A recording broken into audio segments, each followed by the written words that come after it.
Great. Okay. As I said already, thank you very much for joining us this afternoon for Strategic Management Lecture number 2. Apologies, a helicopter going past, making a lot of noise outside. I'll just close the window. Yeah, so if you recall, we finished off the lecture a couple of nights ago looking at Horizon 1, looking at strategy making in the short-term future. Okay, so what does strategy making look like in the kind of immediate 6 months to maybe even a 1-year window?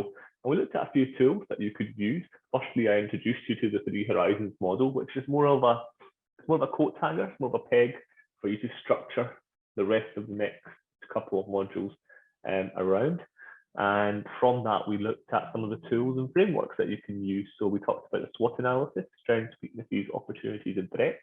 I briefly introduced the TOWS matrix. So SWOT TOWS are used collectively, usually to come up with strategies that are designed to mitigate your weaknesses and your threats and to maximize the potential of your strengths and your opportunities.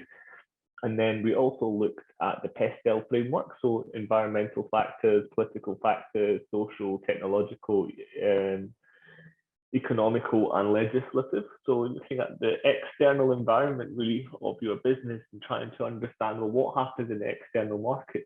What influences the external market that will also influence me as an organization? And then before we finished up, we stopped talking about Porter. So Michael Porter's 5 forces is where we're going to pick up this afternoon. So let me just share my screen and we can take today's session underway. Great, hopefully you can now see the PowerPoint. So if you recall, we stopped at Porter's 5 forces and I was introducing you to Michael E. Porter. Now he came up with a model that is used to analyze the immediate environment, the immediate competitive environment in which an organization operates. So up until probably, I would argue, up until 2010, relatively recently as the last decade, the focus of strategic management literature or strategy management in general has always been on competitive strategies. Why? Because the whole premise of strategy is built upon the concept of beating other people. Okay, you design a strategy so that you can do better than others, so that you can perform better, so that you can have better market share, so that you can beat everyone else in the market. You want to be number one, and in order for you to be number one, you've got to be better than everyone else. Okay, it's all about being competitive. You want to have a competitive position in the market. In order for you to attain that competitive position, you have to be better than everyone else. So Michael Porter's 5 forces model is very much built on the exact same premise. Now, with the model, we identify what's called the structural features of an industry, and we determine the strength of the competitive forces that exist within that industry. So what do you mean by that? Well, you're looking to understand in a particular industry sector, what is the attractiveness for you to operate in there? If you're already there, how easy is it for you to continue to do business? If you're not already there, you're looking to enter that area or that market or that industry, then what are the barriers that may prohibit your opportunities to get into that market sector? So that's really what Porter's 5 forces model is all about. It's looking at strategic decision making, and it can be used either from the perspective of I already am here and I want to find out what my opportunities are for growing and expanding, or it can be used as I want to enter this market or this industry. What is my opportunity to enter? What's stopping me? What's prohibiting me making a move? Okay, so I'll go over it in more detail in the next couple of slides. Basically, with Porter's 5 forces, you want to end up in a position in the industry where your company can best defend itself against the competitive forces or can influence them in its favor. So again, as you will remember, I just talked about the idea of competition being king, and the person that is the most competitive, i.e. is able to offer the best price, the best product, or has the best market share, or has the best brand awareness, he or she will be able to compete better than perhaps others in the market. But again, we'll look more detail into what those different factors can be.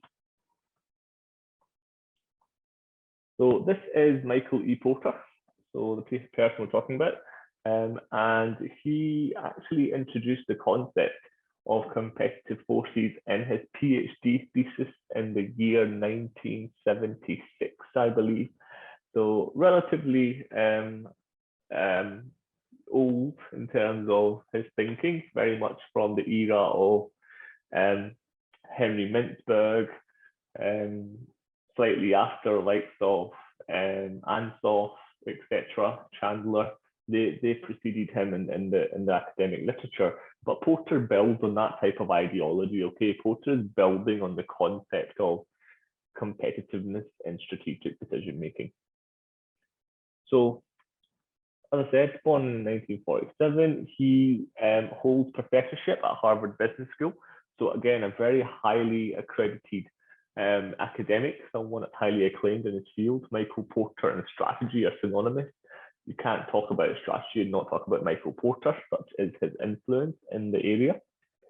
He, as I said, introduced the 5 forces model, and since then he's now written over 18 books and 127, I believe, now practitioner and academic articles. So this number is slightly outdated. Numbers change. He's now written 127 academic journals or academic conference papers, etc., etc. So as you can see, a very, very well-informed and clever man. So what is the fuss about Porter's 5 forces and why are they important? Well, basically, the whole purpose of it is for you to identify what are the key forces that are influencing the competitive environment in a given industry sector. So what do I mean by that? Well, basically, there are 5 competitive or 5 forces that are part of Porter's diagram. We have the threat of new entrants, which is very much what it says in the box. Okay, it's all about how easy is it for people to come into your market and take your market share. What's the threat of new people coming in? What's the bargaining power of customers? Again, quite self-explanatory. How much power do customers hold? They might be thinking, well, how can customers hold power? Well, they can if there's lots of different options. If there's lots of companies offering the same product, then the customer have a lot of power. For example, say you have a high street and you have all of the grocers on the high street together. So you've got Aldi, you've got Lidl, you have Tesco, Morrison, Sainsbury's, Waitrose, and any other M&S food, whatever you want to think of, all these different grocery stores. Now, if they're all together on the same street, then the customer's got lots of choice. He or she can shop wherever they want. I mean, they're not constrained by having to travel because all of the shops on the same street, they're right there, easily accessible. So the customer is very much powerful in that position.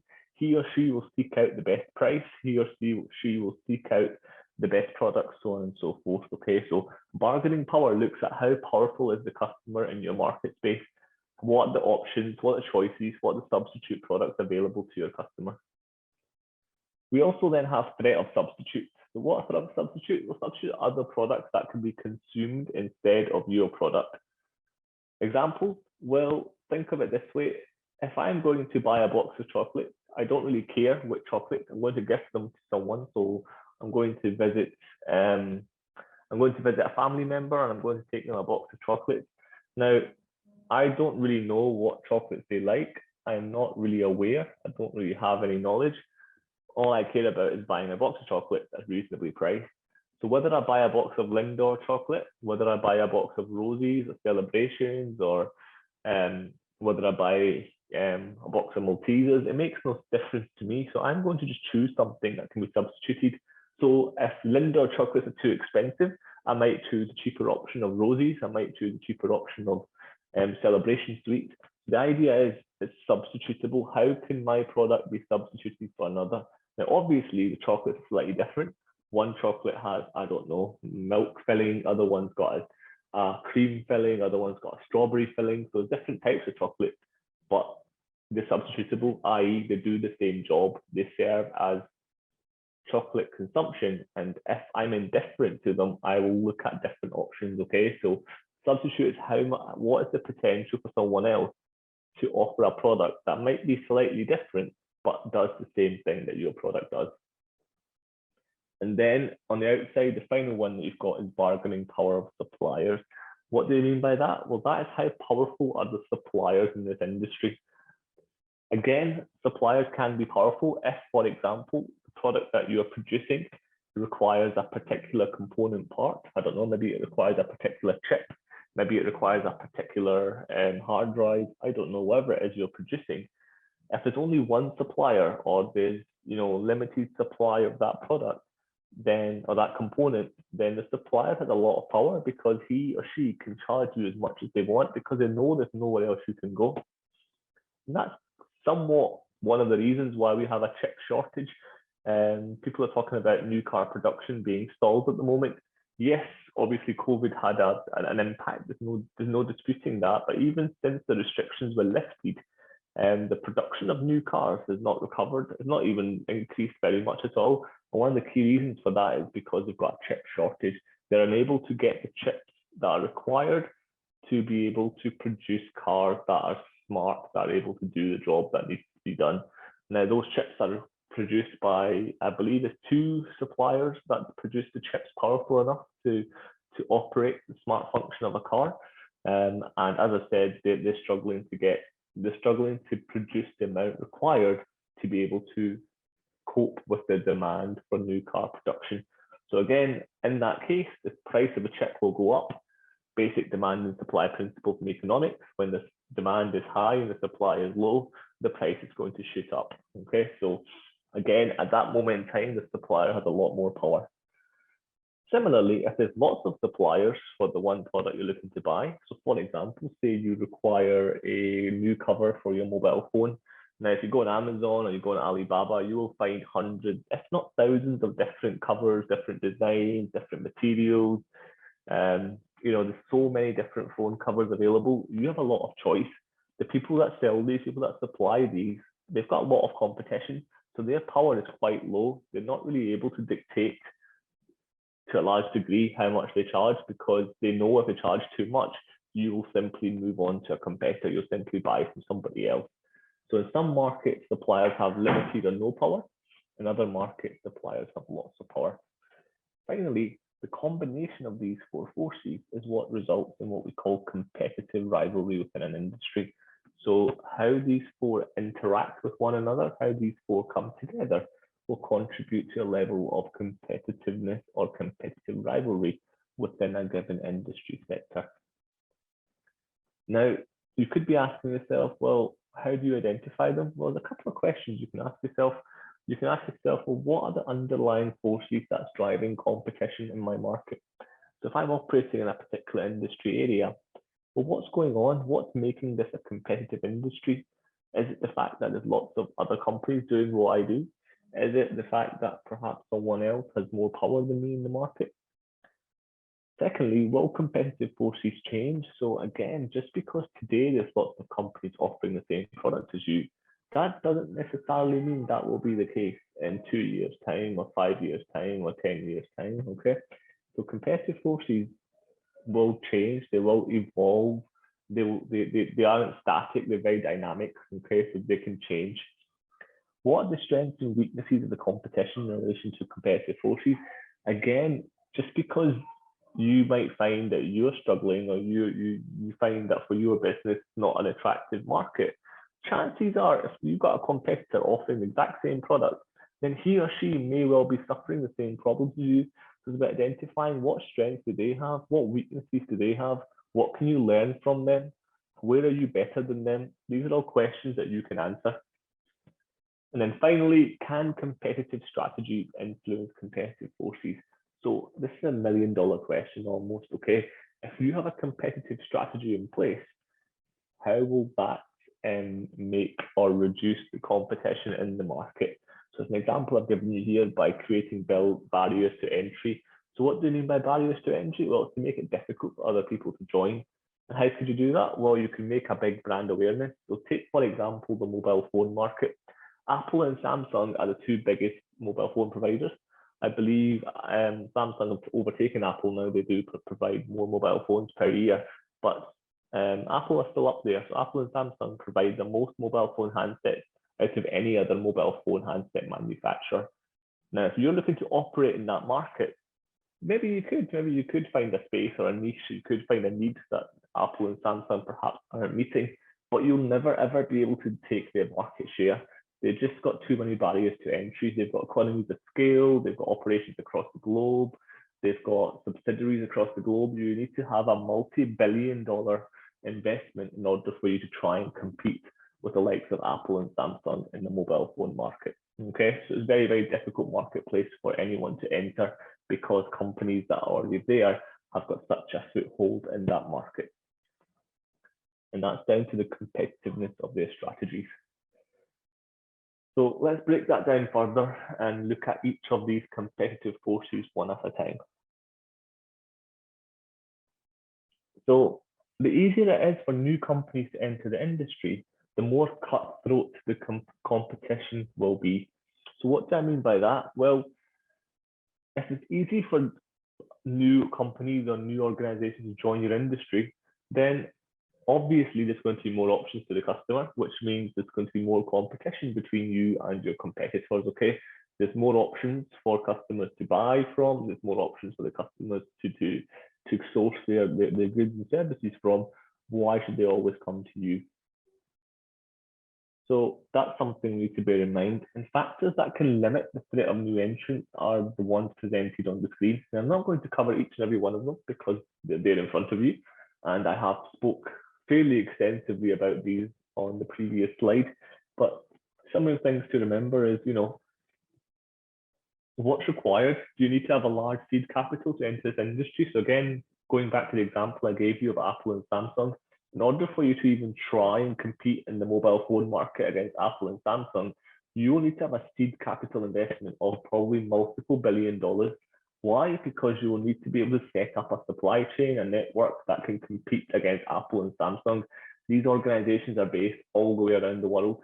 They've got manufacturing capabilities, they've got capacities, they've got certain competencies that cannot be matched for a startup company, okay? So it's going to be difficult for you to compete in that market space. We've also got here, how hard is it to gain access to distribution channels? So again, how can you get the product to your customer? That's important. So if you can't get the product to your customer quicker than, or in a relatively similar time to your competitors, then why would they buy from you? So for example, Amazon, I'm sure some of you have used in the past, they have a very, very good delivery fulfillment promise. Some products can be delivered next day with Amazon Prime.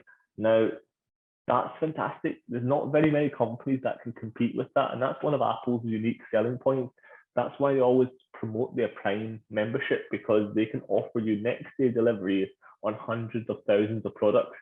Now, not every product can be delivered next day, and Apple make that, sorry, not Apple, Amazon make that clear on their website. But the ones that can are usually household goods that you probably require or things that you might need quickly. And Amazon can fulfill that because they have the delivery proposition. They're able to have the distribution channels. They've got access to multiple warehouses, multiple drivers, multiple logistical frameworks. They've got the infrastructure in place to be able to deliver because the distribution channels are well developed. So these are some of the things that can deter or make it difficult for new entrants. So if you were trying to compete against Amazon, again, you would need to try and have the similar footprint. You need to invest multiple billions of dollars from the very beginning to even have a chance of trying to compete. So it makes it very difficult, okay? So that's some of the strategies, some of the competitive forces that these companies have got in place to make it difficult for others to try and beat them. Got an example here of McDonald's and their company analysis. So that's something I wanted to read through. So if you just read through this on the screen and understand what McDonald's have done. I'll give you 2 minutes to read what's on the screen.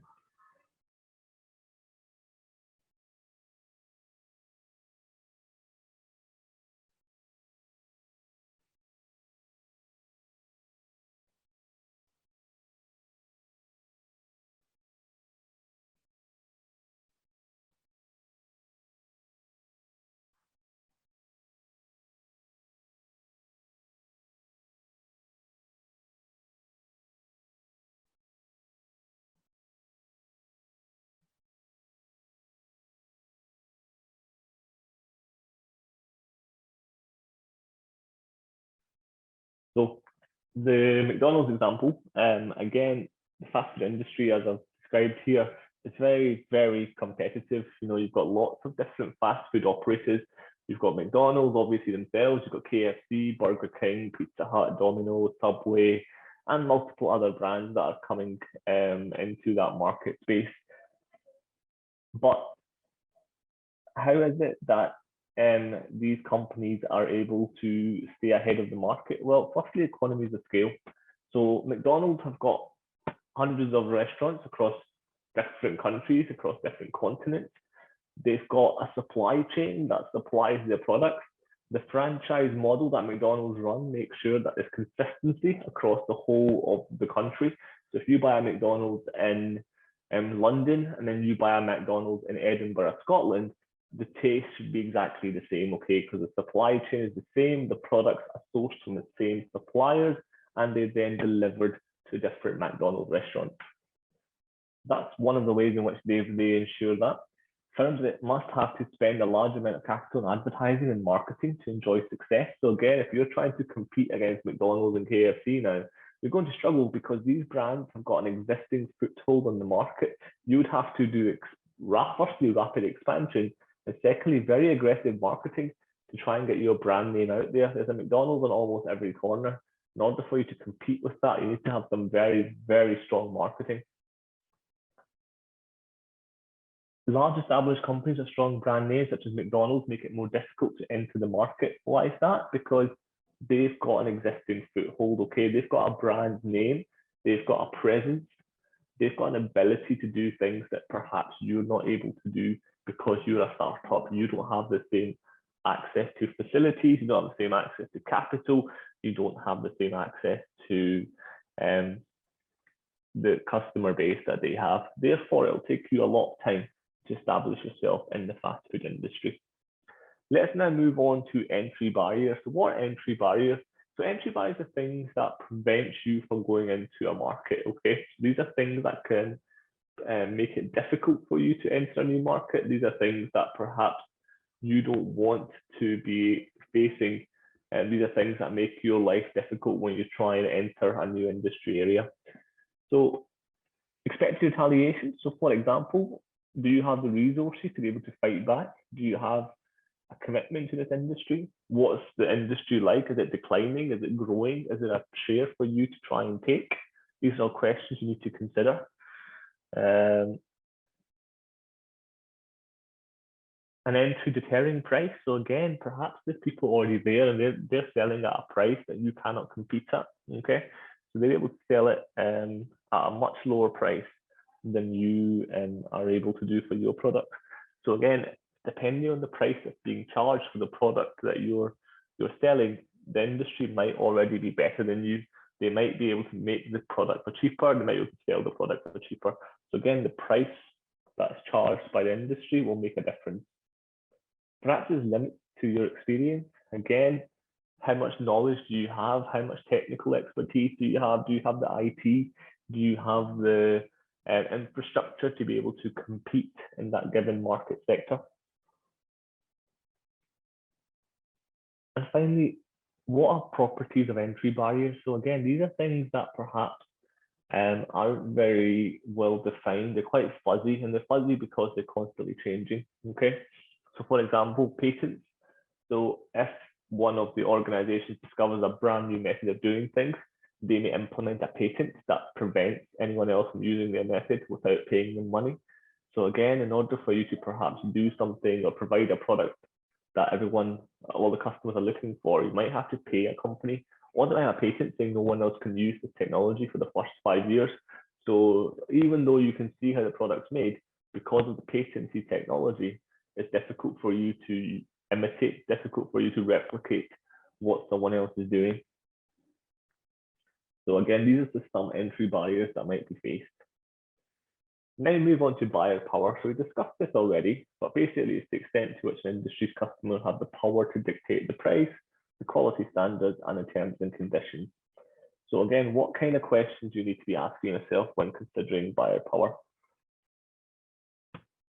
So firstly, how large are your buyer's company? So Again, buyers don't have to be customers, consumers. Buyers can be other businesses. So, you might be a B2B supplier, or you might be someone that supplies component parts to another manufacturer or someone else. So how big is that company? How big is that market? How much power do they have over what you are and are not able to do? Are they buying in a huge volume? So again, if they're buying, for example, say you are a supplier of component parts and Apple is one of your customers. Apple buys, I don't know, 50% of all products that you sell. So perhaps you sell mobile phone screens and you provide these screens to Apple. Apple place orders for maybe 40 million, maybe 50 million screens every single year, and that's 50% of your sales volume. Then Apple is probably your biggest customer and therefore your most important customer.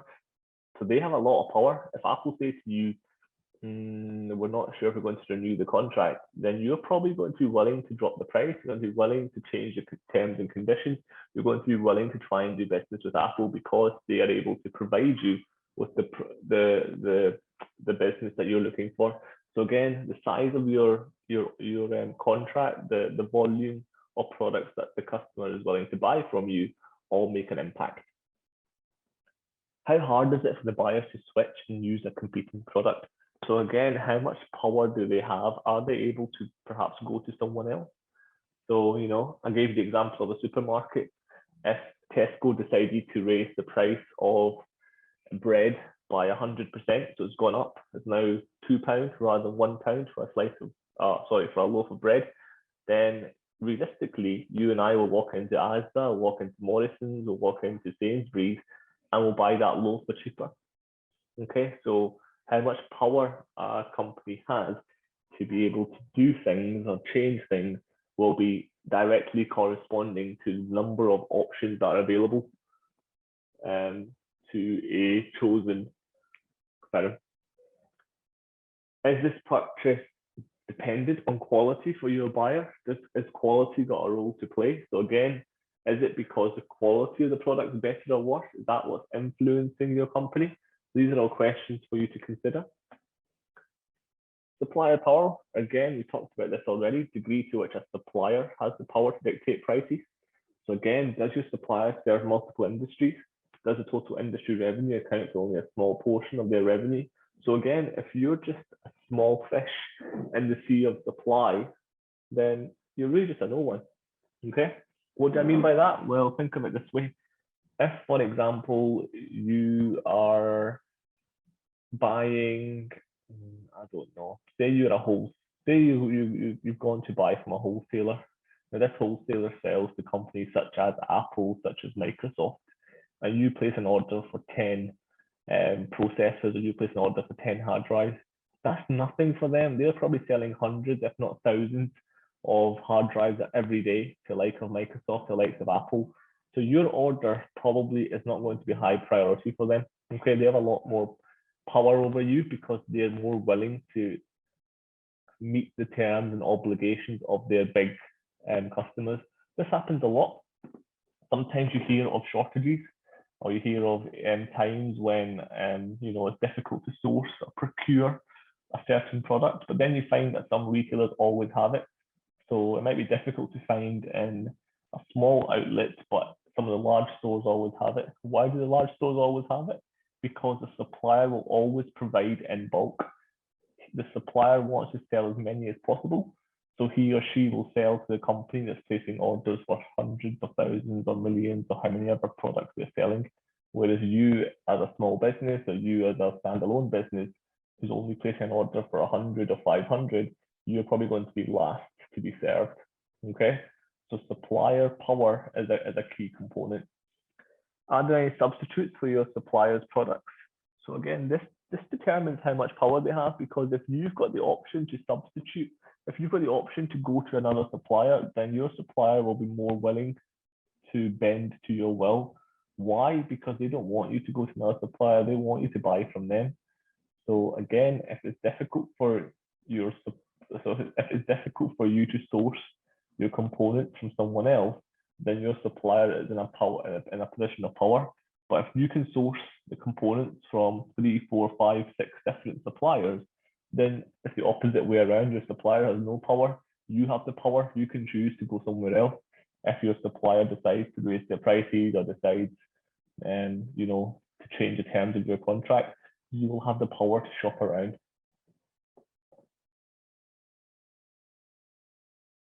Substitute. So what do you mean by substitute? Well, again, these are goods and services that serve a similar function. So as I said, they're not identical, but they do the same thing. So for example, an Apple iPhone or a Samsung Galaxy mobile phone. Now again, two different brands, two different designs, two different software, but at the end of the day, they do pretty much the same thing. Make calls, text people, go on the internet, use your social media. These are all things that you can do in either of these phones. Now, I know some people are passionate and they would never move from an iPhone, or some people are passionate and want to stay Samsung or Android forever. That's people's personal choice. But in terms of substitutable products, then it's absolutely up to you. You are able to shop around. You are able to buy a Samsung device instead of an Apple device. Similarly, I used the example of chocolates earlier. If you're not an avid chocolatier, or you're not into your chocolate that much, all you want is a chocolate bar, then it doesn't matter to you if it's Galaxy or Dairy Milk or Snickers or Bounty. All you want is a chocolate bar. You don't really care about the filling. You don't really care about the brand. So for you, you're able to substitute one product for the other. Okay.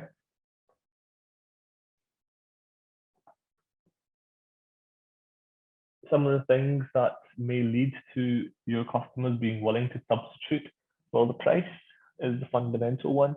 So for example, say my favorite chocolate brand is Galaxy.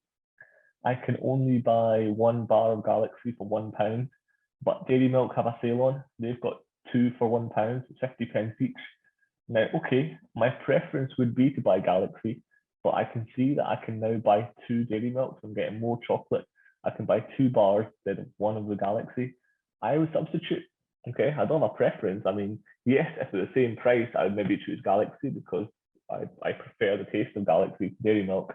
But now that I can see I'm getting more for my money, more value for my money, then I'll just go to Dairy Milk and I'll buy two bars instead of one Galaxy.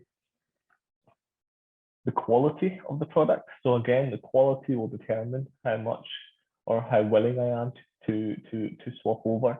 So for example, will I be more willing to buy a product from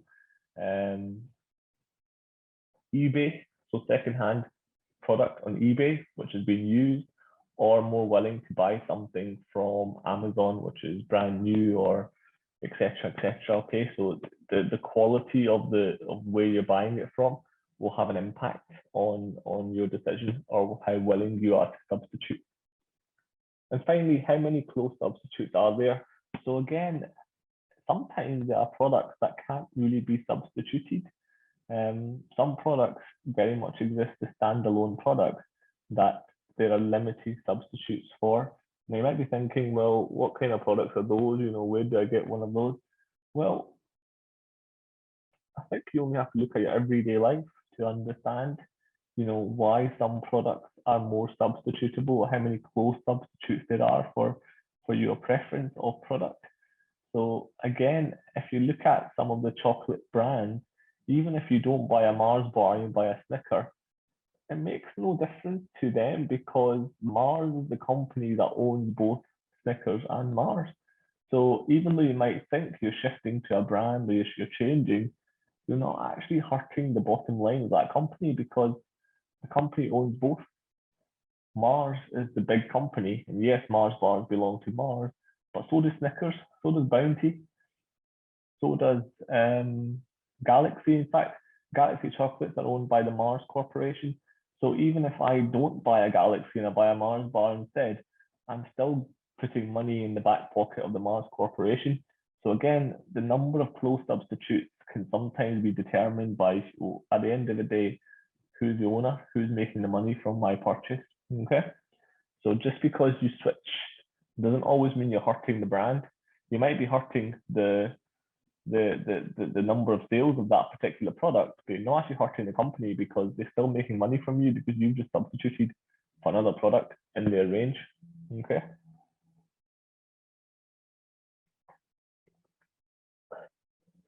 A couple of things to bear in mind with substitutes.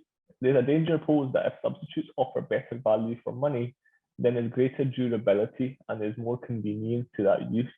So what do you mean by that? Well, e.g., plastic and cardboard cartons have mostly now replaced glass and bottle for many drinks. If you go back 40, 50 years, milk was always delivered in glass bottles.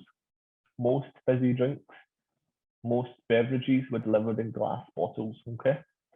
You fast forward to today and milk cartons are plastic. Very few retailers still do glass milk bottles. It's almost impossible to get one, to be honest. Similarly, if you look at some of the beverages, Coca-Cola, you've got Fanta, Pepsi, they're all plastic bottles. You can still get glass bottles in some places in the world, but predominantly it's plastic. So again, plastic has substituted glass. Glass has gone out of fashion. It's more expensive. It's more difficult to get glass in and out of the production because it's heavier, whereas plastic is lightweight, it's easy to transport, so on and so forth. It's moderated by what's called switching costs. So what are switching costs? Well, think of it this way. If you have an Apple laptop, so you have a MacBook Pro, you have an Apple iPhone, you have Apple smartwatch, you have an Apple iPod if they still exist, an iPad. So all of your products come with the iOS software, yeah? So it's compatible. They talk to one another. All of a sudden your laptop breaks, your MacBook is broken down. You end up, sorry, whoever that is, can you go into mute, please?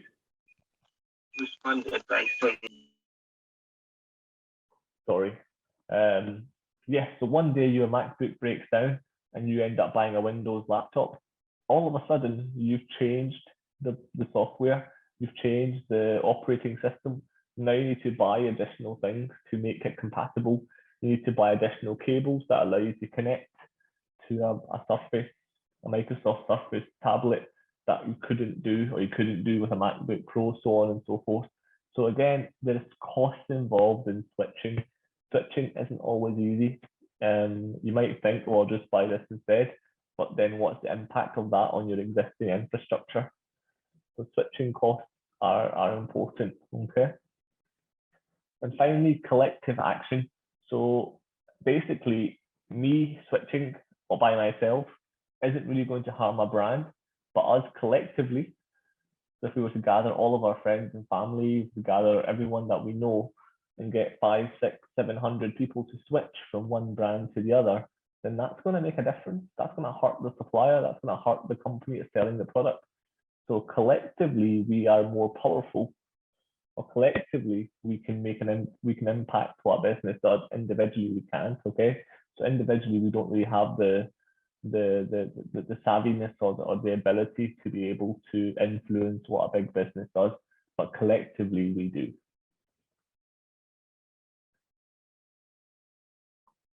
And we're almost there. And finally, we have intensity of rivalry. So remember I said the combination of these four forces results in what we call the intensity of rivalry. Now, you might be thinking, well, what are those? So how many close competitors exist in the industry? Well, firstly, how many competitors are there? Okay, who's your competition? How many of them exist? What are the sizes of your close competitors? Are they big companies? Are they small players? What is the current industry growth rate? So is the industry growing? Is there potential for you all to compete for market share? Or is it declining? Is it shrinking? Is it going down? And all of a sudden, you're all trying to keep what's left. You're trying to maximize what's left.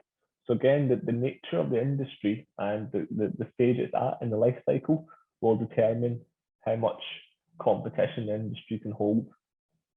How diversified are your competitors? Is this the only product they're focusing on, or do they have a portfolio of different products in different industry sectors? Why is that important? Well, if this is the only market they're focusing on, then chances are they've got quite a lot of technical expertise. This is the area of focus. This is the only thing that they do. They can become more efficient. They can focus on the one thing. Whereas if you're a multinational conglomerate and you've got hundreds of different product lines, then yes, you have economies of scale. Maybe you've got manufacturing facilities, you've got things that are, allow you to make things faster. but do you have technical knowledge? Are you going to develop the next best thing in that area? Probably not, because you don't have the insights that are required. Insights are usually generated through focus. People that research, that develop, they end up spending a lot of time focusing in that area.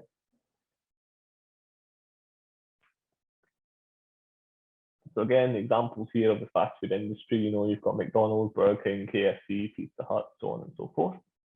Now, again, usually I would encourage my students to take 5 minutes, find the industry that they're familiar with, and then try and complete a POTUS 5 forces analysis of that industry sector.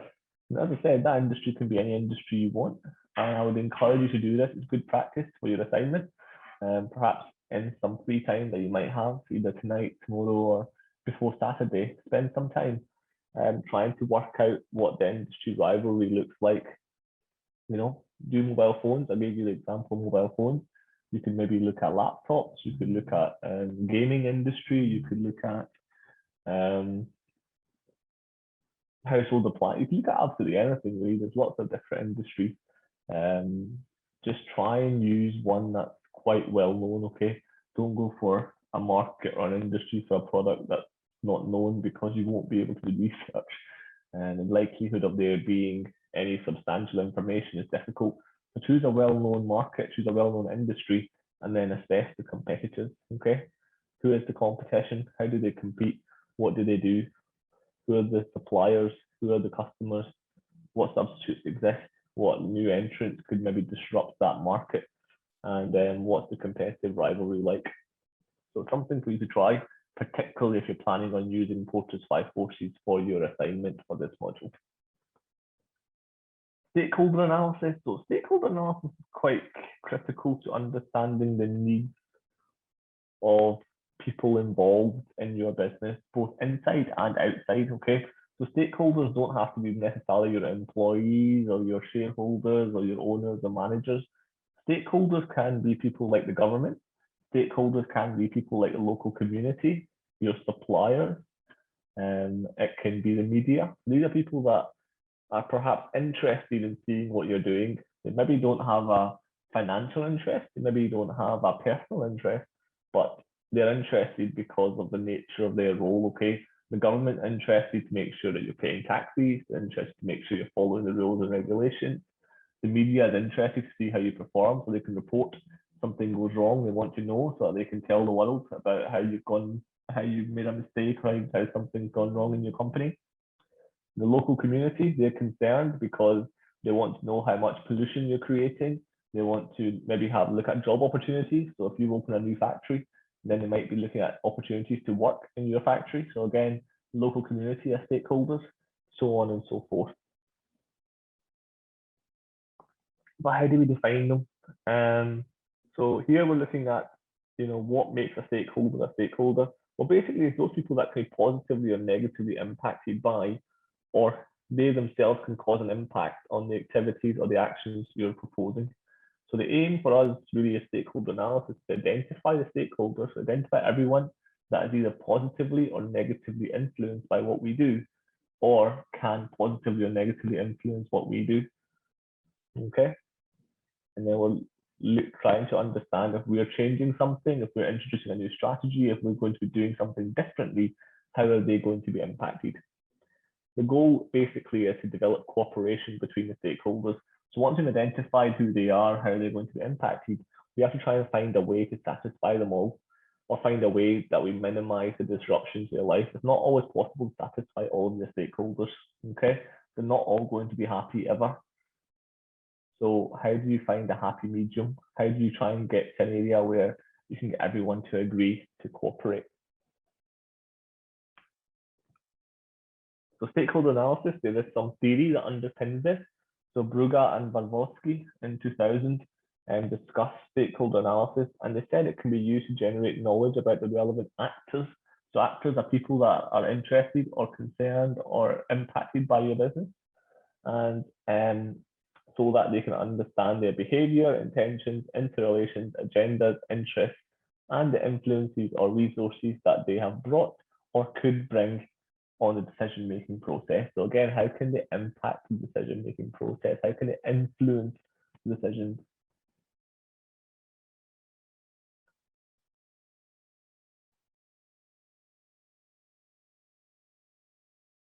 decision-making process. Apologies, my computer just crashed.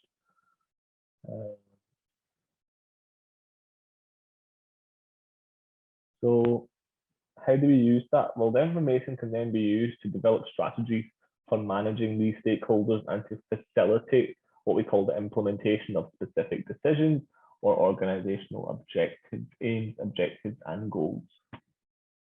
Okay. So who are stakeholder groups? So again, I've discussed some of these already, but they're on the screen. So I'll give you a minute just to kind of take in the different stakeholders.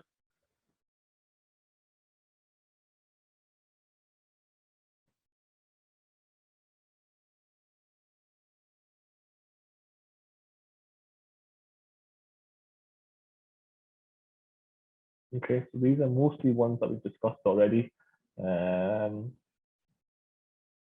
There's nothing there that you shouldn't really be familiar with. Okay.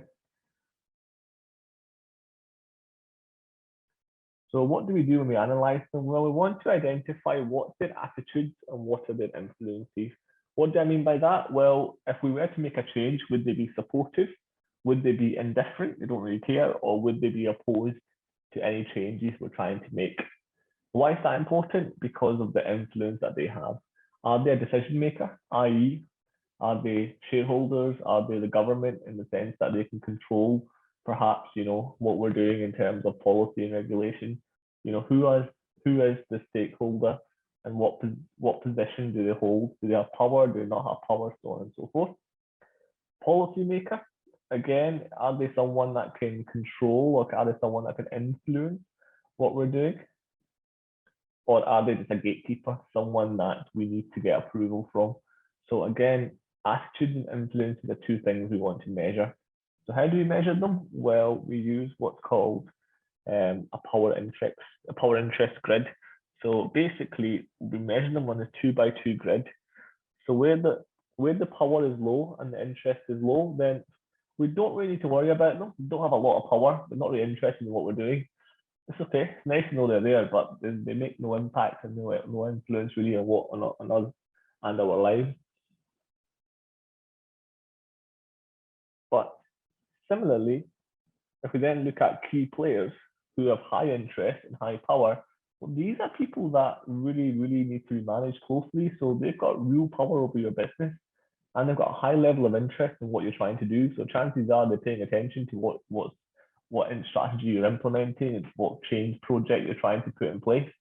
So they're going to be wanting to be involved. These are people you need to manage. These are people you need to get on your side. Okay, these are the key players. If you can influence them, if you can keep them on your side, then chances are you'll be able to succeed in whatever you're doing.